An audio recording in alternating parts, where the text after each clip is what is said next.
Vivemos em uma sociedade profundamente influenciada pelo pós-modernismo.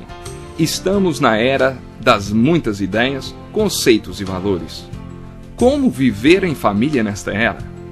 Como criar filhos nesta época, quando parece que eles é que sabem de tudo? O Encontro com a Palavra está apresentando a série Família. Vamos ao programa de hoje com o pastor Edson Bruno.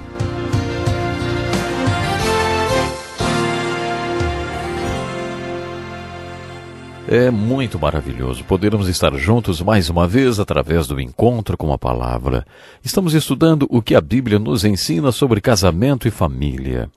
Já sabemos que a comunicação é a ferramenta que nos possibilita manter a unidade no casamento, um relacionamento criado por Deus. Mais adiante estudaremos sobre a relação de pais e filhos e veremos que esta relação, desde o momento em que se inicia no nascimento, é uma relação destinada a mudar um dia, a se dividir. Em nosso estudo falaremos sobre tudo que envolve a divisão desta relação. Como pai, você deve saber que o ponto zero da relação com o filho é quando ele chega em casa do hospital. E a partir de então você terá uns 20 anos com seu filho. Mas um dia esse filho sairá de casa para estudar ou para trabalhar, dando mais um passo na vida e pensará consigo mesmo: posso fazer o que quiser e ninguém vai me impedir. O que esse filho fará? Você deve pensar nisso quando estiver trocando as fraldas dele. Sem dúvida, esta relação é destinada a passar por uma separação. O casamento é exatamente o oposto disso. Como os laços da pirâmide que ficam um do lado do outro e não se separam, assim são homem e mulher no casamento. Você tem o marido do lado esquerdo e a esposa do lado direito, e, diferentemente da relação entre pai e filho, nesta relação as pessoas aproximam-se cada vez mais uma da outra. Pode ser que para você isto seja deprimente. Na primeira vez que minha esposa e eu ouvimos isto, ela ficou deprimida porque não tínhamos essa tal proximidade. Ela estava cuidando da família em um mundo e eu cuidando do reino em outro, e não estávamos nos aproximando. Um pastor convidado uma vez nos falou sobre essa ilustração da pirâmide, do homem e da mulher tornando-se cada vez mais próximos um do outro. Era verão, tínhamos convidado-o para visitar nossa igreja e estávamos prontos para aprender o que ele iria ensinar. Aprendemos que o casamento é uma relação providencial, permanente, exclusiva, abrangente, e nós temos que trabalhá-la. Se não houver comunicação, a relação não terá as ferramentas necessárias para ser trabalhada. Antes de voltarmos a falar sobre comunicação, vamos rever uma definição encontrada no dicionário. Comunicação é o recebimento ou a emissão de informações, mensagens e ideias por meio da fala, gestos e outros meios. Baseados nesta definição, podemos fazer algumas observações. A comunicação possui sempre duas dimensões: recepção e emissão. Isso quer dizer que há duas dimensões para a comunicação de problemas. O problema pode estar com o emissor ou com o receptor. São dois os problemas de comunicação. Um deles é o silêncio. Não há mais comunicação entre nós. É isto que ouço nos 5 primeiros minutos de aconselhamento matrimonial. Com isso, o homem e a mulher estão dizendo que não se conversam. Geralmente o silêncio significa um problema de comunicação, mas nem sempre. As pessoas são diferentes. Eu falo compulsivamente e não me sinto confortável com o silêncio. Não aguento quando estou recepcionando um visitante e cai um silêncio. Começo a falar como um idiota, tentando manter a conversa. Admiro aquelas pessoas que falam pouco, que não têm esta necessidade de falar. Eu sou o contrário e me sinto desconfortável com o silêncio. Tenho um amigo que é desse tipo quieto, que fala muito pouco. Um dia estávamos viajando juntos. Eu, como sempre, não parava de falar e perguntei a ele: "Você não é de falar muito, não?" Ele respondeu: "Sabe, as águas profundas são calmas e silenciosas, mas as rasas, inquietas e barulhentas." Eu poderia achar que ele foi muito rude comigo, mas eu captei a mensagem. Se você é casado com uma pessoa desse tipo quieto, necessariamente não quer dizer que haja um problema de comunicação entre vocês. A palavra comunhão possui a mesma raiz terminológica de comunicação e é um dos meios de estar junto com outra pessoa, sentindo-se à vontade, sem precisar falar muito. Mas nem sempre o silêncio é um problema. Outro problema da comunicação são as discussões, aquele tipo de conversa que leva a pessoa a se encher de raiva e a perder o controle. Devemos nos lembrar que sempre estamos comunicando algo. A questão é como, por meio da fala, gestos ou outros meios. Também existe o silêncio, que é um problema. Quando seu parceiro trata você com um silêncio frio, ele está comunicando que você o magoou. Um homem costumava tratar assim sua esposa e ela dizia: eu preciso ouvi-lo atentamente quando ele não diz nada, para escutar o que ele está falando. Porque quando ele estava silencioso, ele estava dizendo alguma coisa. Quando eu era pastor de uma igreja pequena, onde um conhecia bem a vida do outro, um rapaz me ligou e disse: acho melhor o senhor ir ver a Ana. Essa era a esposa dele. Ela está muito chateada. Eu perguntei: o que faz você achar que ela esteja chateada, hein? Ele respondeu: a última coisa que vi voando pelos ares quando saí foi o meu troféu de futebol. E eu perguntei: e para onde você estava indo? Ele respondeu: jogar bola. Eu perguntei: e você acha que ela quis mandar alguma mensagem para você jogando seu troféu de futebol? Ele respondeu: pode ser. Eu respondi: eu tenho certeza.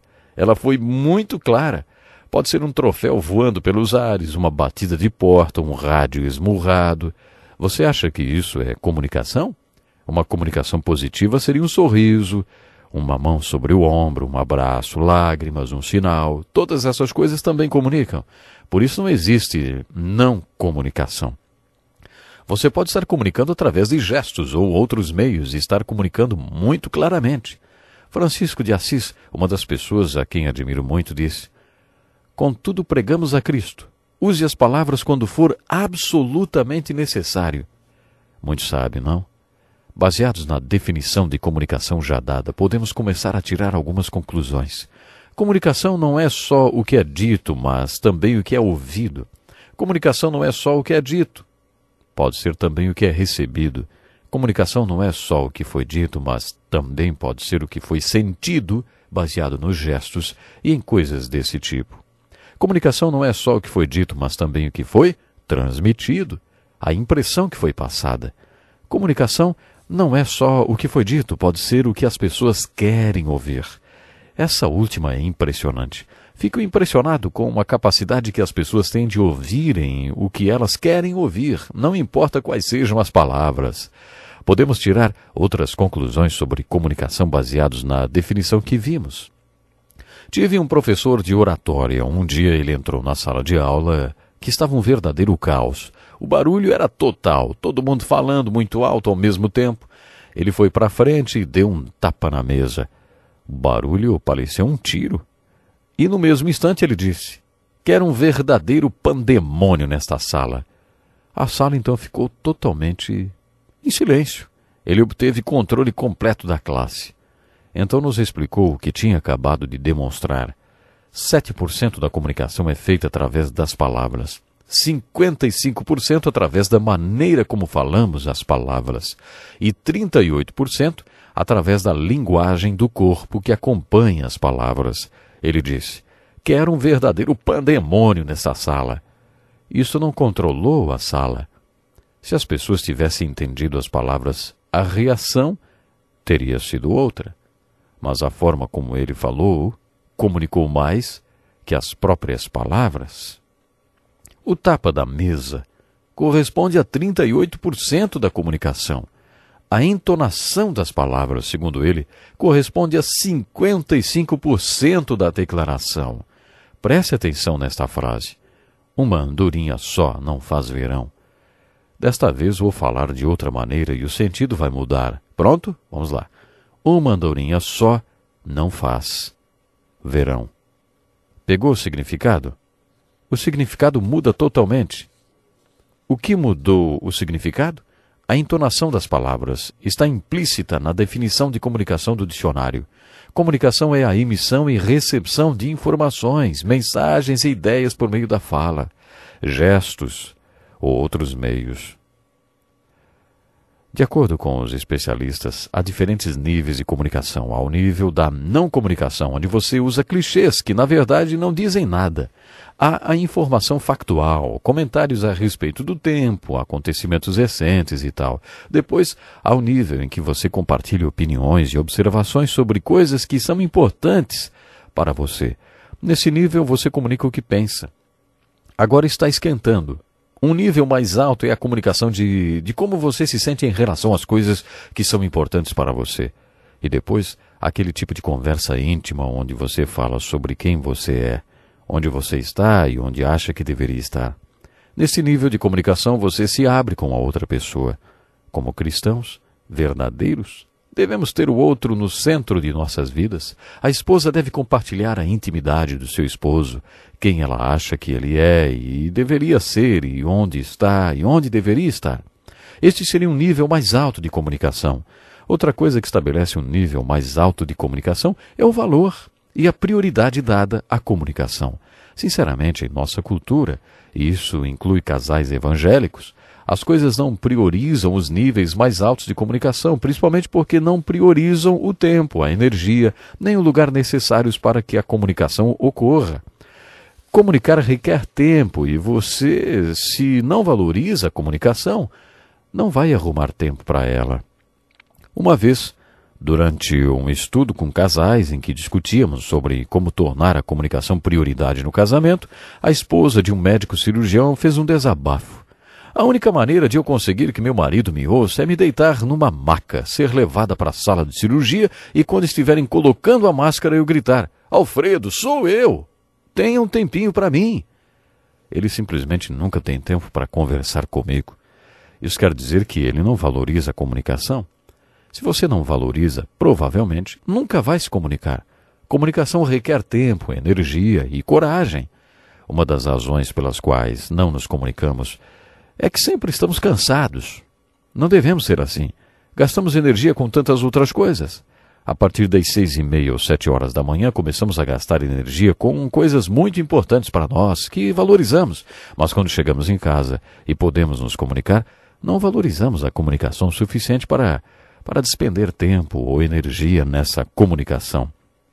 Paul Tarnier, em seu livro Como Entender Um ao Outro, afirmou no primeiro capítulo que, para entender um ao outro, precisamos nos comunicar.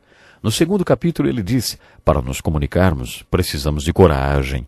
Realmente é necessário coragem para comunicar se você pretende ter uma comunicação verdadeira, profunda e de alto nível com seu parceiro. Acho que podíamos fazer a seguinte observação: devemos valorizar a comunicação o suficiente para arrumar tempo para ela. Mas estamos terminando por hoje. Não perca o nosso próximo programa. Até lá. Que lição importantíssima. Obrigado, Pastor Edson Bruno. Prezado ouvinte, coloque em prática o que você ouviu aqui. Sem dúvida, sua vida será grandemente abençoada. Este é um estudo escrito pelo Dr. Dick Woodward, na voz do Pastor Edson Bruno. Escreva-nos e solicite o material. Nosso endereço é Encontro com a Palavra, Caixa Postal 2011, CEP 89201-970, Joinville, Santa Catarina. Até o nosso próximo Encontro com a Palavra.